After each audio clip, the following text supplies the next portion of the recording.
morning, everyone. In this morning, we're going to discuss the mechanics of writing.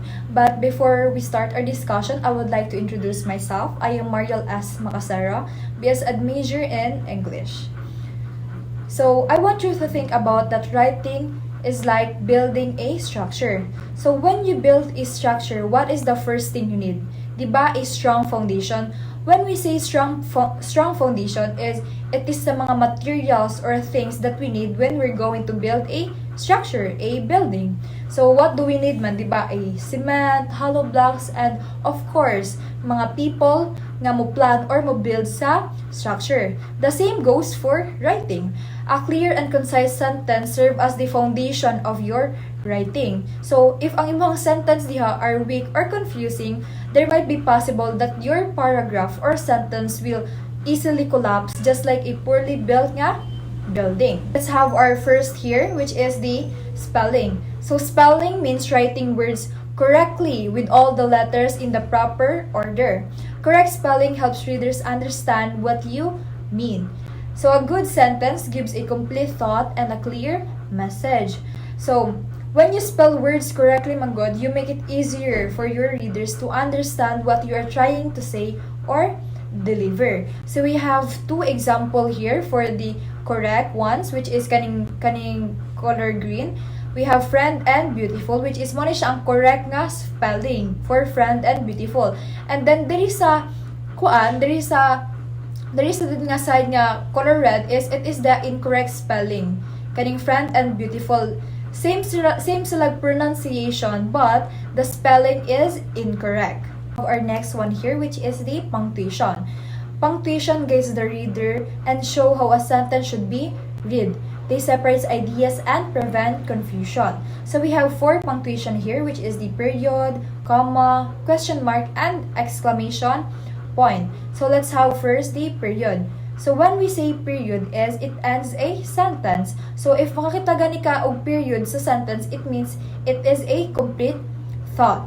So for example, Marian finishes her homework quickly. So si Marian kuno na finish niya ihang homework quickly, which is it is a complete thought.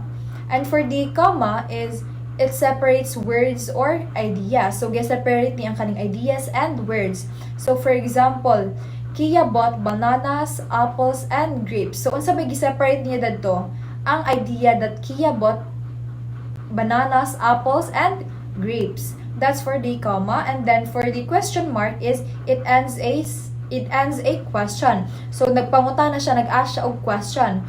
So for example, did you enjoy the movie yesterday? So ga-ask siya if na-enjoy ba nimo ang movie yesterday. And for the exclamation point is it shows emotion. Mo na kung yung ganina nga how to understand the emotion or meaning behind the words. So for example, katong word nga wow nga W O then W nga na ay exclamation point, di ba? Dili ra to siya isa ka emotion. It could be kanang na frustrate, anger, or like different emotion pa. So if makita ang exclamation point in a sentence is it shows emotion. Unsa may kanang emotion nga na feel sa writer. Let's have our example for punctuation, which is the let's eat grandma with comma, and then the other one is without comma. So what's the difference between the two man? So the first one is more siya invitation to eat with grandma. And then the second one, which is kaning red, is it sounds like we're going to eat grandma. So the difference nila is kaning green is invitation to grandma nga murag imong giaya si grandma nga tara grandma, let's eat. And then sa kaning red is murag lagi kanang it sounds like we're going to eat grandma. So it shows that the very tiny nga punctuation, which is the comma, completely changes the meaning of the sentence. Capitalization using uppercase or big letters at the correct places. It shows importance and helps readers identify names or beginnings of sentences. So, the capital letters guides the reader's eye and make your writing easier to read. They also show that you respect names and important ideas sa sentence. So, we have 3 rules for capitalization, which is the capitalize the words of every sentence. So, I believe that all of us nakatry na tag-write og essay, reaction paper, and reflection paper. Diba? If we're going to write those kanang written works kay sa ato ang first sentence sa first word kay ang first letter na to is capital siya, diba? To emphasize the very first word. And then there is a rule number 2 is capitalize proper nouns. So mo siyang names of people, places, or things, which is we have an example for that later. And then the rule number 3 is capitalize the titles of books, movies, and stories. So yes, we have an example here. Maria went to Manila last week. So as I have said ganina sa rules, sa kaning i-capitalize ang proper nouns, which is the names of people, places, or things. So there is an example is iyang i-capitalize ang name ni Maria. And then Maria went to Manila, and also gi-capitalize niya ang place, which is the Manila. So that's for the example of capitalization. And now let's have grammar. It is the system of rules that controls how words are used in a sentence. It helps make sentences correct and meaningful. So when we say grammar, it is the system of rules that tells us how words are combined to form sentences. So ari na mosulod ang kaning mga proper use of verbs, nouns, adjectives, and etc.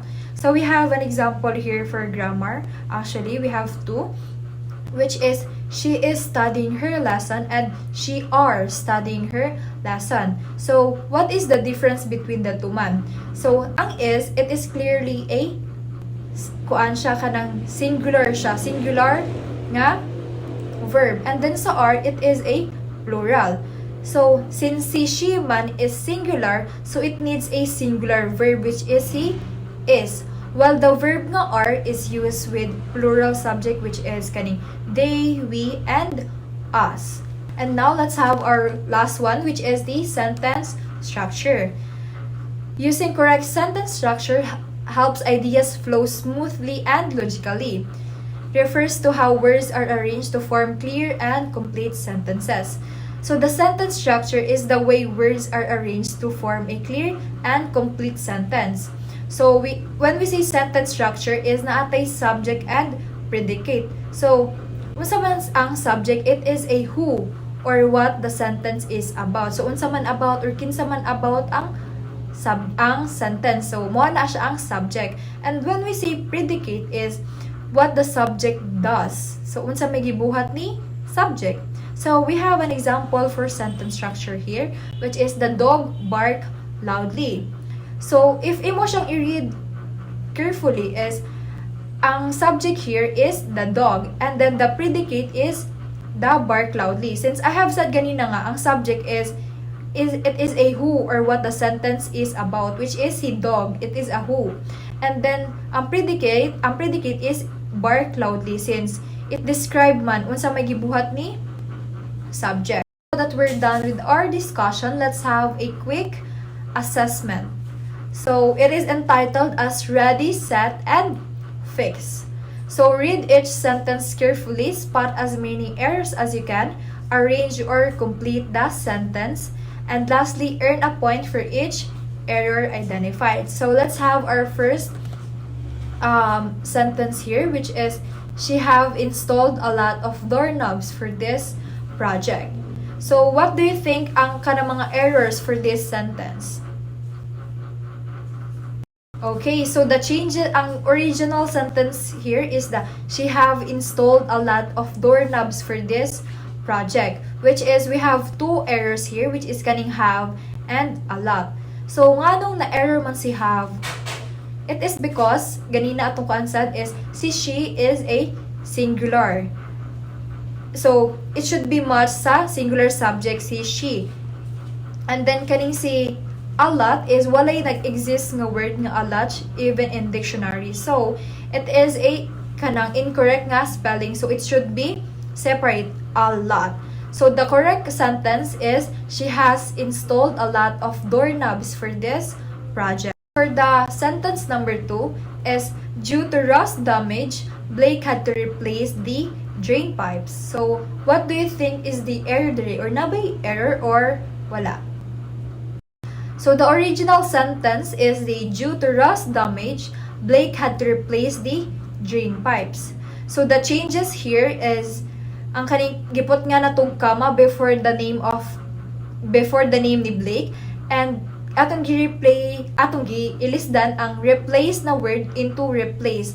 Ang kanang magong replace nga kaning replays is it means nga to place something again. And then kaning replace is ilisan or substitute. And then sa last, ang kaning punctuation is atong gilisan ang punctuation into periods. Kay nga nung gaas man og question si Blake, which is wrong, ang ihang punctuation is supposed to be period. And now let's have our sentence number 3. Carpenter began making cabinet doors with help from its apprentice. So where is the errors here? Okay, so the original sentence earlier is the carpenter began making cabinet doors with help from its apprentice.